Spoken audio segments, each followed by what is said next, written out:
好来，继续来到桃园市的东安街，广深设立的检索平台，短短一礼拜内，多几啊台机车触链塞车。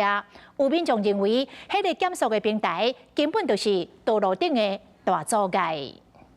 奥多拜经过这个检索的平台，全失去平衡，骑士塞车，伫涂骹链过来链。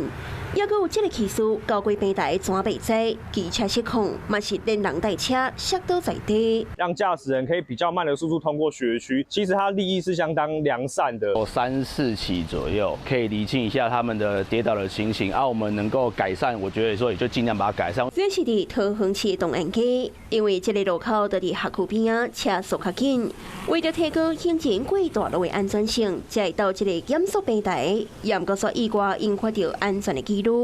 是讲有民众实际来现场测试。第2号暝骑过这个平台的时阵，时速超30公里，骑了真济。啊，若伫日时天气好的时阵，有骑士试伫咧通过平台时紧急停车，也无处理的问题。是讲有民众的烦恼，落雨时敢会伤骨造成风险。 交通局的回应讲，平台顶悬风骨的程度，伫咧有水的状况之下，和一般的路面有会飘船所在共款。它的抗滑系数呢，都有符合我们契约要求的一个规范。事实上，过去伫咧装检索平台之前，都已经有真侪路口拢有检索的标志，是讲超速的状况也是真严重。后来才会装这个平台，是讲才装无到1礼拜，就一直发生意外。